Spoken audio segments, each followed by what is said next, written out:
every pulse, every measure, we count the days of our lives. Second by second, minute by minute, are we in a prearranged pattern?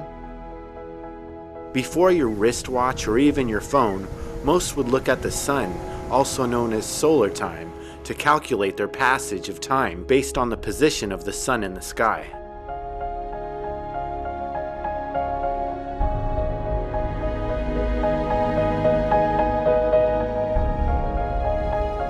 What if the sun didn't exist? Or better yet, what if the Big Bang never happened? Would time still exist? Time is running out. This is the Great Time Reset. What does the word timeless mean to you, and why does it seem time moves faster as we get older? There's no now when you are chasing tomorrow. To be productive in today's society, you better be on time. In this day and age, it really is what you make of your time. Don't let people waste your time, and make sure you're having fun with your time. The world's first mechanical clocks are thought to have been tower clocks, built in the region spanning northern Italy to southern Germany from around 1270 to 1300, during the Renaissance period. These clocks did not yet have dials or hands, but told the time by striking bells. These clocks had weights, which were suspended to move their wheels. These two weights moved the clock and rang the bell. Before that, civilizations utilized astronomical bodies such as the moon and sun to determine time. Today, alarm clocks, wristwatches, and smart gadgets all help to allow us to immediately tell time, set alarms, and mark calendar events.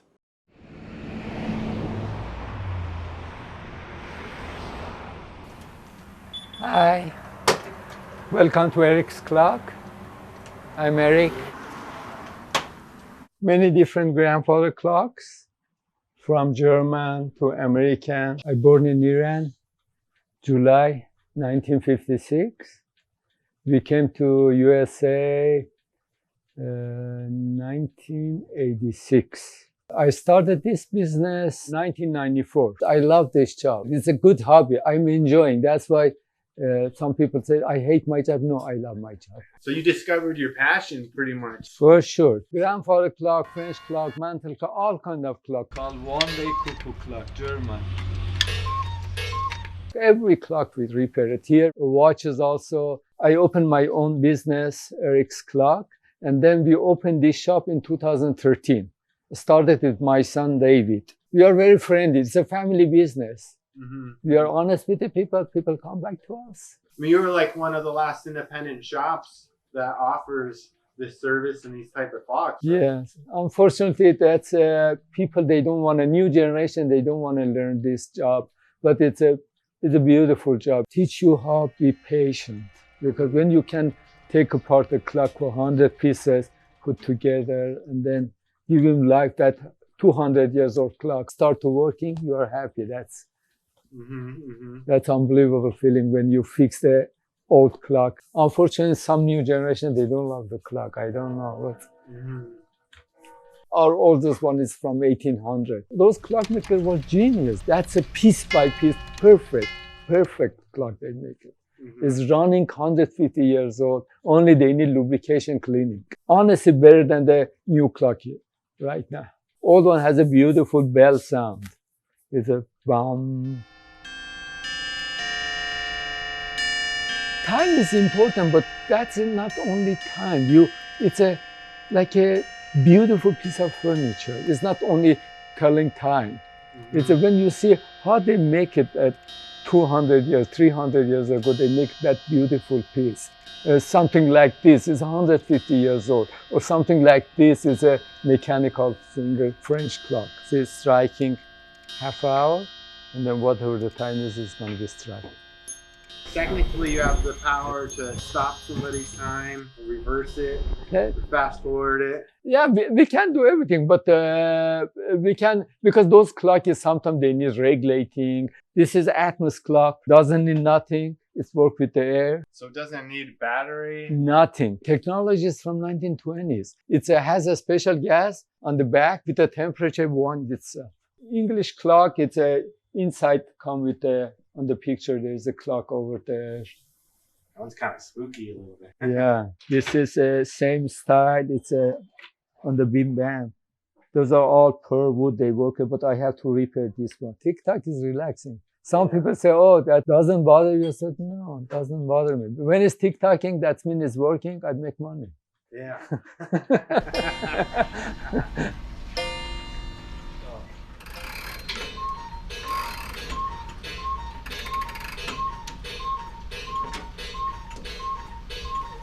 The cuckoo clock is playing. Yeah, 4 o'clock also. What is time to you? I mean, can people abandon it? If the life get harder for living, maybe this business is going to be harder to survive. Mm-hmm. But most, for example, old time, most of the people, they are rich, they buy the clock. Old clock like this was $100, 100 years ago, it's too much. 5 tubular grandfather clock from 1912. Everything is gold plated, 24 karat gold plated, dial, finial, the weight, pendulum, and then strike whatever the time is it. So you do more of the wristwatches, Yes. right, David? Watches are very interesting, and everyone's got a watch now. How do you feel about like the smart watches? I mean, I guess if you got to wear them for work, it makes sense. But we're talking about something that's a piece of you.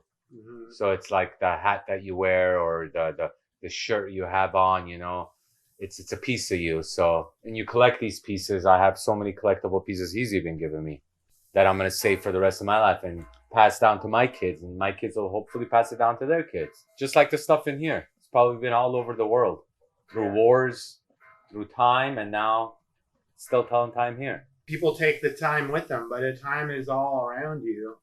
But it turns into that relates to them and them using it as a status symbol. Some people feel like their time's more important than yours. Yeah. Right? Well, we're the ones charging them for the time, so they can't think that. That's really cool. Digital revolution, there's more technology, but it also seems like it's more disposable. You know? Of course. These aren't yeah. disposable, like he said. I mean, you got pieces here 150, 200 years old that you can just keep repairing and it'll just keep going. Yeah. Hopefully they keep it going, the younger generation. That was telling time in someone's house when the war was going on. Now it's here in Pasadena. Hopefully it goes to another beautiful home. Mm-hmm. That's the most important part. We love our customers. Hello. You do a good They're the job. reason we're in We are business. honest with them. That's why they always come back. You got to have a lot of trust with them. Yeah. What does the word timeless mean to you? I mean, like these clocks. So, It's, yeah. timeless is never ending. Yeah, it's Right. never ending. Yeah. You use your time wisely. You are not waste your time. You have to find the happiness, whatever you do. What makes one's time more important than another's? Your perception and consciousness determine the importance of your time. Describe your perception and analysis of time both physically and mentally. What happens if you abandon time, and what kind of world would that be? The Kumeyaay Indians, who were the original inhabitants of southwestern California and northwestern Mexico, had their own way of telling time, Indian time, which pretty much means you leave or arrive whenever the spirit moves you. They embrace living a life of leisure and are not particular about schedules. Native American tribes believe that life is not linear, rather circular, meaning it has no beginning or end, just keeps going. Consider a death to not be obsolete, rather a voyage to the next world or life. Many tribes believe in reincarnation and that the soul is an internal presence that moves from body to body without ever leaving the world. This allows one to view death with acceptance. Moving from one world to the next is to be celebrated. As Europeans spread throughout the world, globalized, and sad to say, a lot of acts of genocide and things like that occurred, that colonization process took place. One of the parts of that, of course, was English language. The other parts of that was us wearing pants and suits on a hot day like today. The other part of it is us using that time. You had to keep time. So all of the old boarding schools, they took our kids and all of those old prisons, all the military places. It was very central, right in the middle of where everybody was sleeping, all the barracks, all the food areas. They'd always have a flagpole right in the middle of it there. And right there, you'd hear at the start of the break, whatever the horn sound was, bring everyone together. You had to be on time. You're going to do an American song, or a song to the nation that's being colonized. So in Canada, they had different songs. Over in Australia, they had their songs. But here in America, it was the good old American songs, patriotic songs, followed by a good couple Christian songs. Again, not our way. But that's how time was first started for our people. They didn't really respect whether it was hot outside, or if it was raining outside, or if we had a late night. So like in this area, you can tell it gets really warm during the day. So a lot of times we would start our gatherings when the sun's starting to go down. Not at a certain time, but just we would talk about it. We'd say the sky, you can see the sun has gone over the mountain. You look at the sky, it looks like a basket. We describe it as like a basket. Real beautiful yellow, different colors that you see in there. And then we would describe that through song. They would tell the time that way. They'd sing it through the night, and they would sing the stars up. And there were songs that talk about the animals that you'd see at night. The songs talk about our constellation. That's how we did it here in Kumi Island. And so our time was all based on what was around us. Certain plants would grow. We knew that a spring was coming. We had indicator plants. We knew that one plant died, another plant would grow right after it. And those were the plants that we harvested for food or for medicine, for all the different things that we use. And so when they say you gotta be up at 7 o'clock or 8 o'clock, that's something our people have learned, and we do. We're very professional at times. But when we get back to our traditional stuff like this, we tend to be a little bit off skew with our time, just a little bit. And we allow it because sometimes it's just a natural progress of time, you know? Sometimes we're early, sometimes we're late. Usually we're late, but hey. But we do have a natural progress. So that's Indian time. I'm Raul Chrisman from the Viejas band of the Kumeyaay Indians, Kumeyaay Nation here in Southern California, land of the birdsong and dance. Yay, hun. I've been Master of Ceremonies at Sequan Powwow for the past 10 plus years. It was a role that I grew into. My father was the MC of the birdsong and dance portion prior to myself. And as he got a little older, I started to help him out. My favorite part of Powwow Weekend here at Sequan is, of course, everybody coming together. You get to see the elders that are in this area. They come out and they enjoy themselves, seeing people that haven't seen in a while, seeing the dancing. I like to see dancers that are from different parts of the United States and Canada. All the champions roll in, championship singing, and then all the locals who get to go out and maybe not get a chance to travel as much, but they get to go out there and dance alongside those champions. For us natives, we talk about Indian time, and Indian time is something where when we come to our ceremonies and our old time doings, whether it's singing, dancing, or whatever it is when we come together, we go back to our old way of mindset, of which is that things just happen in a natural progression. Things happen in a natural time. Sometimes we're early, sometimes we're late. Sometimes we have to honor and respect the climate around us, if it's raining or if it's dark, if it's winter, summer, longer days in the summer. And so when time was first brought to our people, that was part of the colonization process where Big Ben in Europe and out in London there was up, and that became the standard of time and a symbol of that colonization. They roll in the factory life.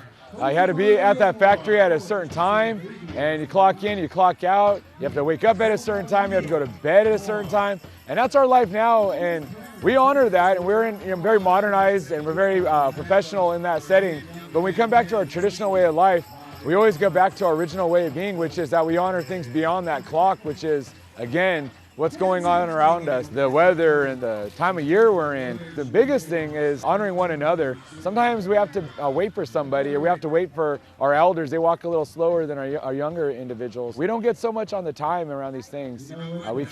We try to stay to a generalized time, but we will honor that sometimes things take longer, sometimes things do wrap up early. So, Indian time.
We're living in the most beautiful clock ever made.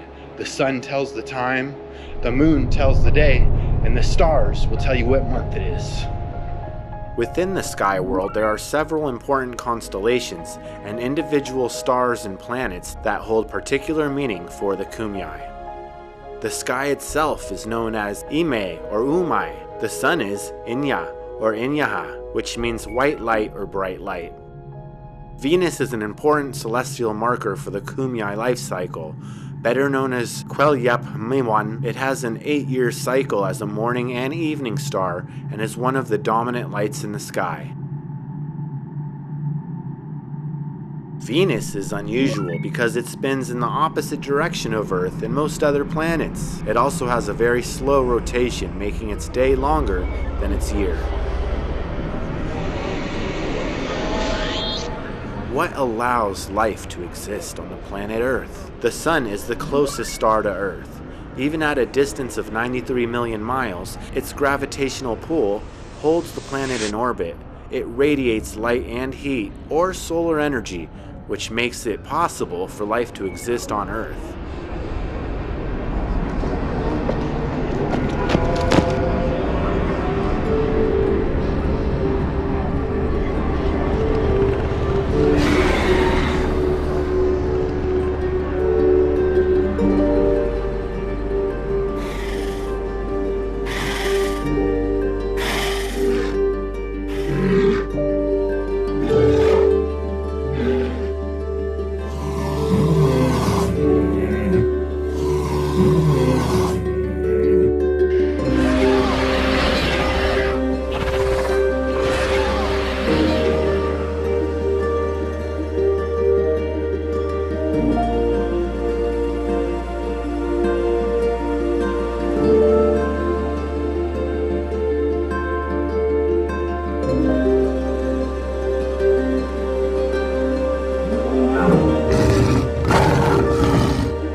My name is Matt Flynn. I'm the managing partner and producer of Dinosaurs in the Valley. Well, you got a friend here with you. Yes, Pumpkin's here. Say hello, Pumpkin. Well, Dinosaurs in the Valley is an immersive experience of over 100 dinosaurs, most of them being fully animatronic. As you can see, the dinosaurs behind us are some other footage that you took. They're true to size, they're true to life, their colors, the sounds they make, the movements they make. It's actually amazing to see these creatures, how realistic they are. What was your motivation? Why did you guys do this? It's plenty of fun, but I guess it's also educational, huh? It's extremely educational. Obviously, seeing the smiles in the kids' faces, the parents' faces, the grandparents' faces. We produce events all over the country and go to convention centers. And then a couple people approached us and said, hey, why don't you come out to Pierce College? And it's been a huge success. Are these all from the Jurassic period, or? No, there's a mixture of all different periods. So you get education when you're coming through here. We have a couple different scenes of fight scenes where you got a Triceratops fighting a T-Rex. You have Allosaurus chasing down some Stegosauruses. So a little bit of time and realistic of what have happened back in their time periods. These dinosaurs lived about 65 million to 200 million years ago, is it? That's correct. They've lived a long time ago. Wow, so you're pretty much resurrecting them, and like a lot of people, newer generations, they didn't realize that these guys were around way before them, right? Correct. They haven't realized, and it's the curiosity. So when they see them, you know, they can go to a museum and see them, you know, with the fossils and stuff like that, which we do have a fossil dig here that the kids can see some fossils of dinosaurs. But when they see it with the true skin on it and what the color would be and how it moves, you know. Mm-hmm. Just as they disappeared, we could disappear too, theoretically. Maybe the dinosaurs will be looking at us a million years from now, studying us. You never know, right? Look at Pumpkin. He's excited about that opportunity. Well, I think there's enough stuff that's out there about dinosaurs that they're not going to get lost in time, but we like to bring it out to people into the forefront. This is the biggest that's been in the United States ever. Think they could get along with the humans, or they'll just devour them, or? You know, it's in their nature. I think some of the species could get along with the humans, but I think that, you know, you got to do what you do. Then if you're brought on Earth, it's the top of the food chain. So it's just survival. So So it depends on what their survival needs or would need to be.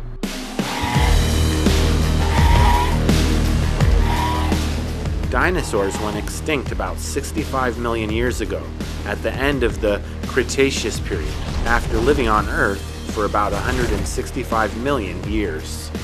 In a new study, scientists show that the key expansion of dinosaurs was also triggered by a crisis, a mass extinction that happened 232 million years ago.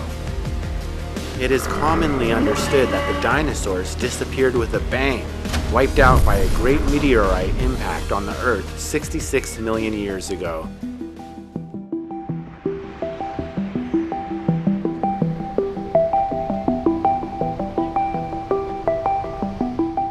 My name is Devin Chaudhary. I am the department head at California State University, Northridge Department of Physics and Astronomy.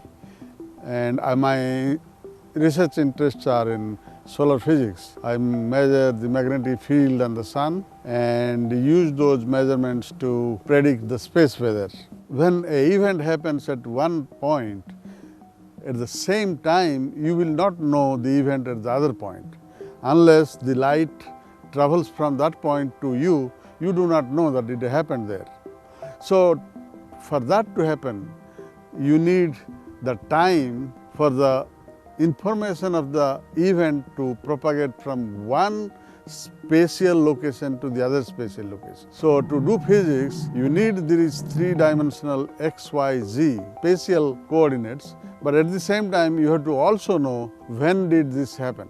Einstein proposed that you have all the four in the same footing, space-time geometry, if you like.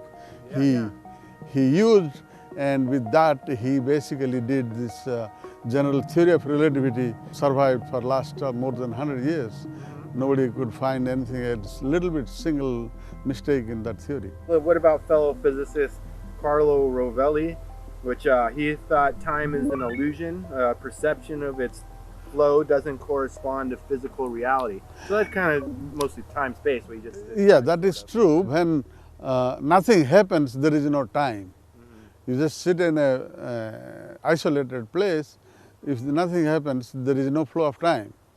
We know time only when something changes. On Earth, of course, things change. If you look at the concept of time in the history, people figured out time because of the seasonal changes, day and night, and things like that. Because here you see the changes. Things of time, like we have atomic clocks, where there are atomic transitions, 10 to the power minus 6, minus 8 seconds you can get out of those events. If there is no event, there is no time. Space and time are the constructs of physics, and that becomes quantitative when you are able to measure things. If you are able to measure interval between two events, that will give you time. When you are able to measure where did this happen with respect to some reference, then that gives you space. The Big Bang, do you think that's when time started? Yeah. Yeah, do you believe Right now we know that 14.7 billion years ago, there was an event in which space-time starts.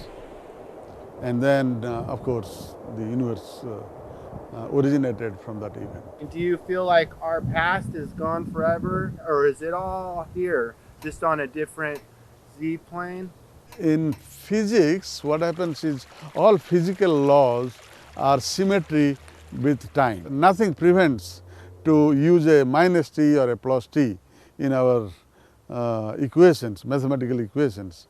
So the reversibility is a perfectly legitimate solution mathematically, but experimentally we cannot undo things that has happened in the past. And we can only predict the future, but we do not know for sure what the future will be.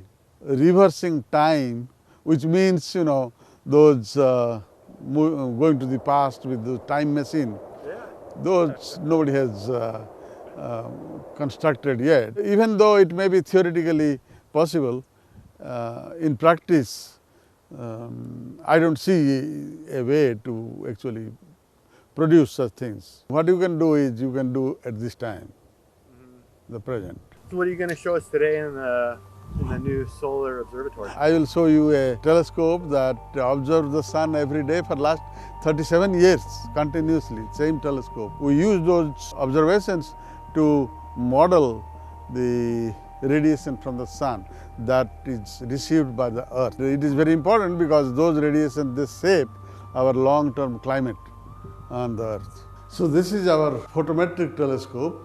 That means we are taking the images of the sun to measure the light in extremely accurate way photometrically on the surface of the sun through 4 different filters in red, blue, infrared and calcium emission. The images of the sun from the telescope, which is upstairs like these are the images of the sun in different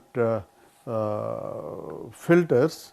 They come here and record those images onto the computer. So that is how these telescopes they observe. We have 3 telescopes called a small one which makes the images of the sun.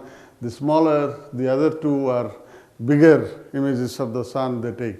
The smallest telescope has been taking the images of the sun for last 37 years. This is the only facility in the world that has such a large time base of data that measures the light from the sun in extremely accurate manner. This telescope is funded by National Science Foundation of United States, so it's almost $500,000 to build this telescope, and we hope this will measure the light for several years to come.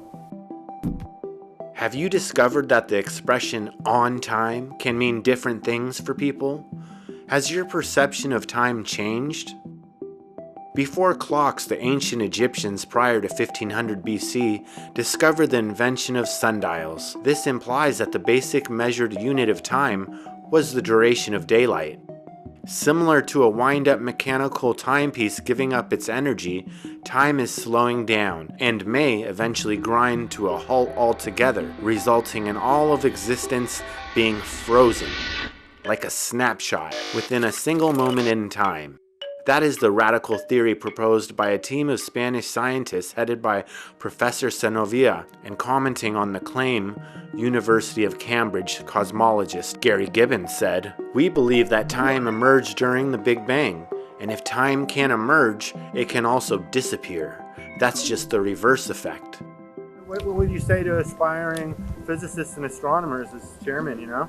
To do all these big problems of time travel or things like that, you have to learn a lot of physics and a lot of mathematics. Work hard, then you can really enjoy this big field. The giant asteroid came and took all you guys out, or what happened? There's multiple theories of what happened, so it's all theories. Do you have a theory? I have a theory that just evolution. Things moved on, and you know, the Big Bang theory is a good one to have, but it's, you know, let the mystery begin. Some people believe time started with the Big Bang, and that's scary because that means it could be stopped too, right? Yeah. Yeah, for sure. I mean, you don't know what it is. It's God, if it's the Big Bang, if it's a religion, if we're in a black hole and this is a matrix, you know, it's all up for grabs. That's why I believe people say, have a nice day. That time, I tell them, create a nice day. We have to create our day. The world is changing as well as your interpretation. The laws of physics are based on a simulation based on the code that is written. The limit of the simulation is the speed of light. The 4th dimension, time.